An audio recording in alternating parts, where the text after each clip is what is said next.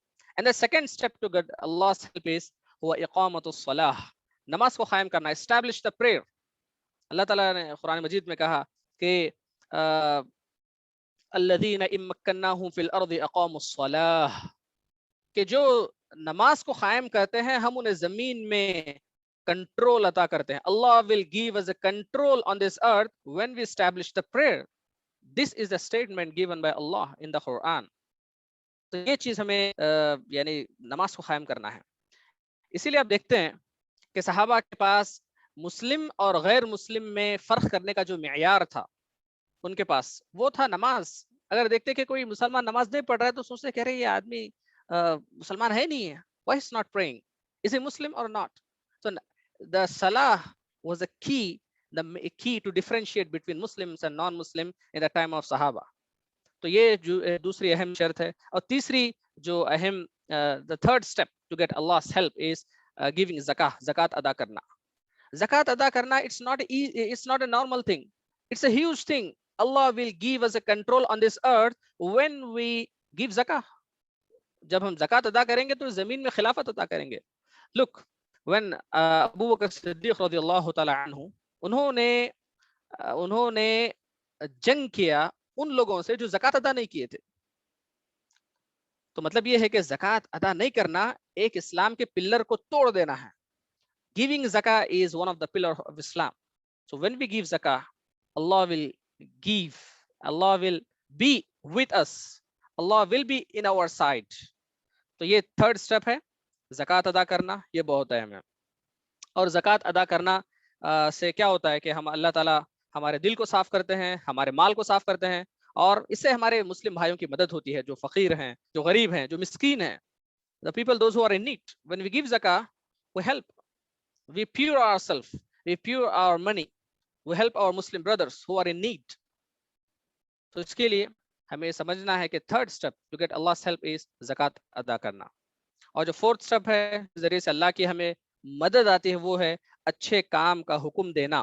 امر بالمعروف, اچھے کام کا حکم دینا. enjoining the right thing, calling people toward goods is the key to get Allah's help. اللہ تعالیٰ نے قرآن مجید میں کہا کہ جب تک لوگ اللہ تعالیٰ کی طرف بلاتے رہیں گے وہاں پر عذاب نہیں آئے گا. اللہ تعالیٰ کسی اگر بستی کو عذاب دینا چاہتے ہیں اور وہاں کچھ ایسے لوگ ہیں جو امر بالمعروف کا کام کرتے ہیں, لوگوں کو اچھی بات کی طرف بلاتے ہیں, اچھے کاموں کا حکم دیتے ہیں, تو اللہ تعالیٰ عذاب نہیں دیں گے. وَمَا كَانَ اللَّهُ مُعَذِّبَهُمْ وَهُمْ يَسْتَغْفِرُونَ. اور ایک آیت میں ہے وَفِيهَا مُصْلِحُونَ. تو جہاں پر اصلاح کرنے والے ہوں گے وہاں پر اللہ تعالیٰ کا عذاب نہیں آئے گا. اور عذاب کے الگ الگ شکلیں ہیں. ایک تو پوری امت پر ایک ساتھ آ سکتا ہے, یا ایک آدمی کی پرسنل لائف میں بھی عذاب آ سکتا ہے. تو لہٰذا ہمیں اللہ تعالیٰ کی مدد حاصل کرنے کے لیے کیا کرنا ہے؟ ہمیں اچھے کاموں کا حکم دینا. یہ کرنے سے اللہ تعالیٰ کی مدد آئے گی. صحابہ نے اسی مدد حاصل کیا. صحابہ جو جنگ بدر جیتے, صحابہ جو ہے مکہ کی فتح حاصل کیے, یہ کیسے؟ انہی اسٹیپ کو فالو کر کے. They were not doing something different than this. تو یہ جو ہے چوتھی چیز تھی. پانچویں جو چیز ہے کہ برے کام سے ہمیں لوگوں کو روکنا چاہیے. سب سے پہلے ہمیں اپنے آپ کو روکنا چاہیے, ہمارے اپنے دل کو روکنا چاہیے, ہمارے اپنے دماغ کو روکنا چاہیے. اس کے بعد لوگوں کو برے کاموں سے روکے. Forbidding the wrong thing. We have to forbid from the wrong. اگر ہم کسی طرح کے بھی برا کام کر رہے ہیں, if we have the capacity to stop that thing, we should do. آپ کو معلوم ہے کہ حدیث میں 3 طریقے بتائے گئے برائی کو روکنے کے لیے, ہاتھ سے, زبان سے اور دل سے. ہاتھ کا جو کام ہے عام طور سے یہ اتھارٹیز کے پاس ہوتا ہے, جو مسلم اتھارٹیز ہیں, اور جو زبان کا کام ہوتا ہے یہ علماء کا کام ہوتا ہے, اور جس کے پاس بھی اللہ تعالیٰ نے پیرنٹس کو اتھارٹی دیا کہ وہ بچوں کو زبان سے سمجھا سکتے ہیں. لیسٹ ہم دل میں برا جانیں. تو یہ جو ہے 5 ایسے اسباب ہیں. These are the 5 steps. اگر ہم ان کو فالو کرتے ہیں تو انشاءاللہ اللہ تعالیٰ کی مدد آئے گی, جس طریقے سے اللہ تعالیٰ نے مسلمانوں کی جنگ بدر میں مدد کیا اور فتح مکہ میں مدد کیا. نیکسٹ, اب آئیے ہمارے ایکچوئل ٹاپک کی طرف. یہ جو یعنی یہ ٹاپک پر آنے کے لیے وہ تمہید بہت ضروری تھی. آئیے رمضان کے لاسٹ 10 دنوں کی اہمیت کیا ہے. رمضان کے لاسٹ دن, آخری 10 دن بہت اہم ہیں. This could be turning point of our life. Last 10 days of Ramadan could be the turning point of our life. یہ نقطۃ التحول ہماری زندگی کا ٹرننگ پوائنٹ ہو سکتا ہے.